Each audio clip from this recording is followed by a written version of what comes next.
एक बार की बात है, प्राचीन भारत के एक छोटे से गांव के सुरम्य परिदृश्य में सूर्या नाम का एक युवक रहता था। सूर्या अपनी कर्मठता और कड़ी मेहनत के लिए जाने जाते थे, लेकिन उन्होंने खुद को उन आदतों के जाल में फंसा हुआ पाया जो उनकी सफलता की राह में बाधा बन रही थीं। गांव के मध्य में एक भव्य बोधि वृक्ष था, जिसके नीचे धर्म नाम का एक बुद्धिमान बूढ़ा भिक्षु रहता था। ग्रामीणों ने जीवन के विभिन्न पहलुओं के लिए धर्म का मार्गदर्शन मांगा और उनकी शिक्षाएं स्पष्टता और ज्ञान लाने के लिए जानी जाती थीं।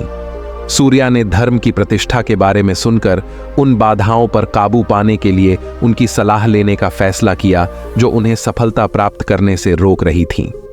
एक शांत सुबह सूर्य बोधि वृक्ष की ओर बढ़े, जहां धर्म गहरे ध्यान में बैठे थे। हवा पत्तों की हल्की हल्की सरसराहट और गांव की दूर दूर तक सुनाई देने वाली बड़बड़ाहट से भर गई थी। सूर्या आदरपूर्वक झुकने और धर्म के साथ अपने संघर्षों को साझा करने से पहले एक पल के लिए झिझके। आदरणीय सर, सूर्या ने शुरू किया, मैं हर दिन कड़ी मेहनत करता हूं, लेकिन सफलता मुझसे दूर दिखती है। मैं खुद को उन आदतों में फंसा हुआ पाता हूं जो मेरी प्रगति में बाधा डालती हैं। मैं इससे कैसे मुक्त हो सकता हूं और सफलता का मार्ग प्रशस्त कर सकता हूं? धर्म ने अपनी आंखें खोलीं और उसके झुर्रीदार चेहरे पर एक गर्म मुस्कान आ गई। मेरे बेटे, आदतें हमारे जीवन की दिशा तय करती हैं। जैसे एक नदी परिदृश्य के माध्यम से अपना रास्ता बनाती है, आपकी आदतें आपके भाग्य का रास्ता बनाती हैं। मैं आपके साथ एक कहानी साझा करता हूं जो आदतों की शक्ति और उनकी ताकत पर प्रकाश डाल सकती है, सफलता पर प्रभाव। और इसलिए धर्मा ने अर्जुन नाम के एक युवा व्यापारी की कहानी शुरू की, जिसने अपनी सफलता की यात्रा में आदतों के साथ इसी तरह के संघर्ष का सामना किया। व्यापार मार्गों के चौराहे पर बसे एक हलचल भरे बाजार शहर में अर्जुन रहता था। वह व्यापारियों के परिवार से था और उसका एक समृद्ध व्यवसाय बनाने का सपना था जो उसके नाम पर धन और प्रसिद्धि लाएगा। हालांकि अर्जुन एक ऐसी आदत से त्रस्त था जिससे उसकी महत्वाकांक्षाओं पर पानी फिरने का खतरा था। अर्जुन को टाल मटोल करने की प्रवृत्ति थी। सफलता के अपने भव्य सपनों के बावजूद वह अक्सर महत्वपूर्ण कार्यों को अंतिम क्षण तक टालते हुए पाए जाते थे। इस आदत ने उनके आकर्षक अवसर गंवा दिए और साथी व्यापारियों के बीच उनकी प्रतिष्ठा धूमिल कर दी। बदलाव के लिए बेचैन अर्जुन ने एक बुद्धिमान आर्षि का मार्गदर्शन मांगा, जो मानव व्यवहार में अपनी अंतर्दृष्टि के लिए जाने जाते थे। आर्षि धर्म की तरह एक पवित्र वृक्ष के नीचे बैठे और अर्जुन का ध्यानपूर्ण दृष्टि से स्वागत किया। मेरे प्रिय व्यापारी, सफलता केवल एक मंजिल नहीं है, यह अनुशासित आदतों के पत्थरों से बनी एक यात्रा है। मैं आपके साथ एक सबक साझा करता हूं जो विलंब पर विजय का मार्ग रोशन करेगा। ऋषि ने एक मेहनती चींटी और एक टिड्डे के बारे में एक दृष्टांत सुनाया जो एक ही घास के मैदान में रहते थे। चींटी, जो अपने मेहनती स्वभाव के लिए जानी जाती है, ने भोजन इकट्ठा करने और आगामी सर्दियों के लिए एक सुरक्षित घोंसला बनाने के लिए अथक प्रयास किया। इसके विपरीत टिड्डे ने अपने गीत की लापरवाह धुन से आकर्षित होकर अपने दिन मौज मस्ती में बिताए और आने वाले कठोर मौसम की तैयारियों की उपेक्षा की। जब सर्दियां आईं तो टिड्डे को भूखा और ठंडा पाया। उसे दूरदर्शिता और अनुशासन की कमी पर पछतावा हुआ। दूसरी ओर चींटी अपने अच्छी तरह से तैयार आवास में आराम से फली फूली, जो अनुशासित आदतों की शक्ति का एक प्रमाण है। अर्जुन ने अपने संघर्षों और चींटी और टिड्डे की कहानी के बीच समानता को पहचानते हुए ध्यान से सुना। आर्षि के शब्दों से प्रेरित होकर उन्होंने विलंब की बेड़ियों से मुक्त होने और ऐसी आदतें विकसित करने की कसम खाई जो उन्हें सफलता की ओर ले जाएंगी। अर्जुन ने प्रत्येक दिन के लिए छोटे, प्राप्त करने योग्य लक्ष्य निर्धारित करके परिवर्तन की अपनी यात्रा शुरू की। उन्होंने कार्यों की सूची बनाने और उनके महत्व के आधार पर कार्यों को प्राथमिकता देने की आदत अपनाई। अनुशासित आदतों के महत्व पर आर्षि का मार्गदर्शन उनके दिमाग में गूंजता रहा, जिससे उन्हें विलंब के आकर्षण पर काबू पाने के लिए प्रेरित किया गया। जैसे जैसे दिन हफ्तों में बदलते गए, अर्जुन ने अपनी उत्पादकता और मानसिकता में उल्लेखनीय बदलाव देखा। परिश्रम पूर्वक योजना बनाने और उसे क्रियान्वित करने की आदत उनकी दिनचर्या में शामिल हो गई।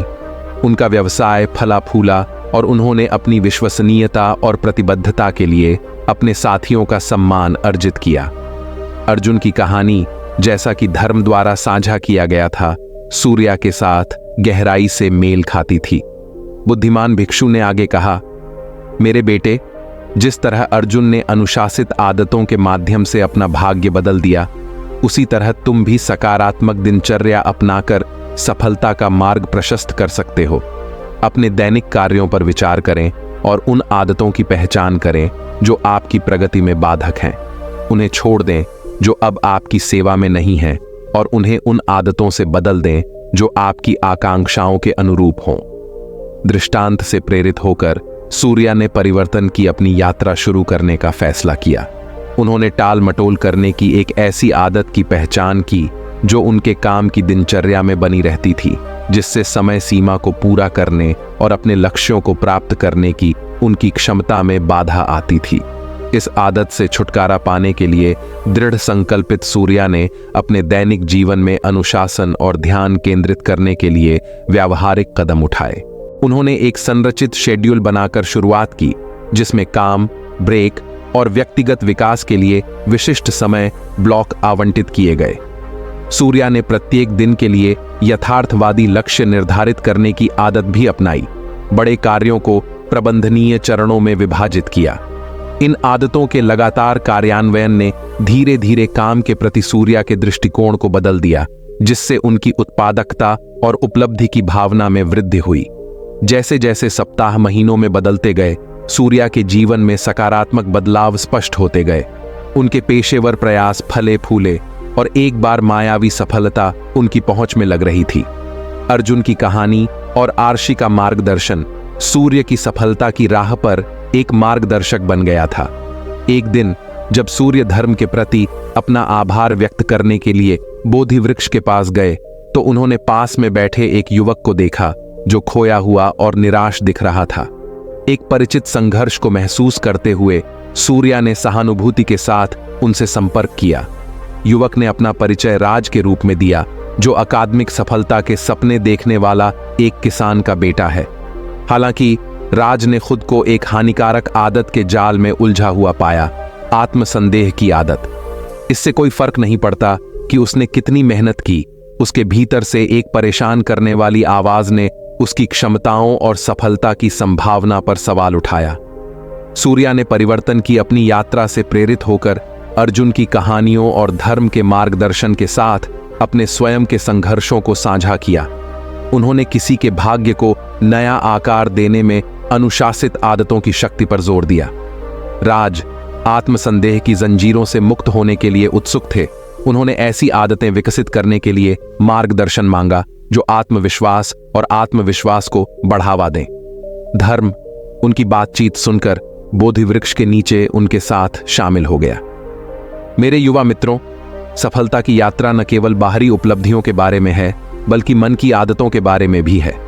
राज, आत्मसंदेह के साथ आपका संघर्ष एक आम चुनौती है, लेकिन सही आदतों के साथ आप इसे दूर कर सकते हैं और अपने लक्ष्य को प्राप्त कर सकते हैं।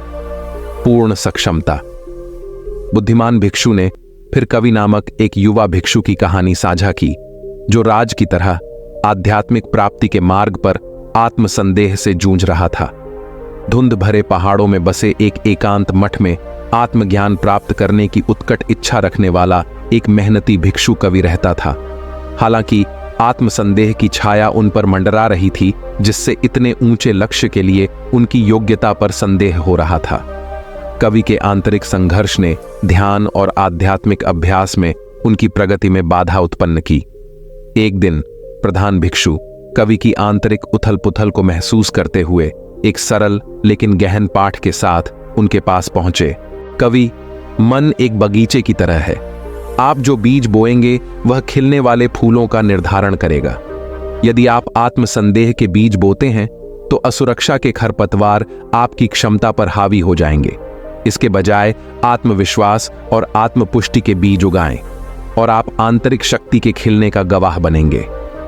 प्रधान भिक्षु के शब्दों से प्रेरित होकर कवि ने सकारात्मक पुष्टि और आत्मचिंतन का दैनिक अभ्यास शुरू किया। हर सुबह वह प्रतिज्ञान पढ़ते थे, जिससे आध्यात्मिक प्राप्ति के लिए उनकी योग्यता मजबूत होती थी और आत्मसंदेह के बादल दूर हो जाते थे। समय के साथ उन्होंने अपने मन के बगीचे में आत्मविश्वास के जो बीज बोए थे वे आत्म आश्वासन के उज्जवल क्षेत्र में खिल गए। कवि की कहानी सुनकर राज को आशा की किरण महसूस हुई। धर्म का मार्गदर्शन और सूर्य और कवि के साझा अनुभव उनके साथ गहराई से जुड़े रहे। आत्मसंदेह की बेड़ियों से मुक्त होने के लिए दृढ़ संकल्पित राज ने सकारात्मक आदतें विकसित करने के लिए प्रतिबद्ध किया जो उसके आत्मविश्वास को पोषित करेंगी। धर्म, सूर्य और कवि की कहानी के मार्गदर्शन से राज एक परिवर्तनकारी यात्रा पर निकल पड़े। उन्होंने अपनी उपलब्धियों को स्वीकार करके शुरुआत की, चाहे वह कितनी भी छोटी क्यों न हो, और धीरे धीरे अपने कार्यों की जटिलता को बढ़ाया। राज ने खुद को अपनी क्षमताओं और सफलता की क्षमता की याद दिलाते हुए दैनिक आत्मपुष्टि की आदत अपनाई। जैसे जैसे सप्ताह बीतते गए, राज ने अपनी मानसिकता में बदलाव देखा। आत्मसंदेह के बादल छंटने लगे, जिससे आत्मविश्वास की धूप का मार्ग प्रशस्त हुआ। उनकी शैक्षणिक गतिविधियां फली फूलीं और एक समय अप्राप्य लक्ष्य उनकी समझ में आने लगे। कभी सूर्या, अर्जुन और कवि के संघर्षों से सजा यह गांव अब परिवर्तन और सफलता की कहानियों से गूंजता है। असंख्य कहानियों का मूक साक्षी बनकर खड़ा बोधिवृक्ष एक संतुष्टि का भाव प्रकट कर रहा था। अनुशासन, सकारात्मक आदतों और अटूट दृढ़ संकल्प के धागों से बुने जीवन के ताने बाने में ग्रामीणों ने पाया कि सफलता कोई मायावी मंजिल नहीं है, बल्कि हर दिन उनके द्वारा चुने गए विकल्पों से आकार लेने वाली एक यात्रा है। और इसलिए बोधि वृक्ष के नीचे धर्म की शाश्वत शिक्षाएं सफलता की राह तलाशने वालों का मार्गदर्शन करती रहीं, उन्हें याद दिलाती रहीं कि उन्होंने अपने जीवन के बगीचे में जो बीज बोए हैं वही खिलने वाले फूलों का निर्धारण करेंगे।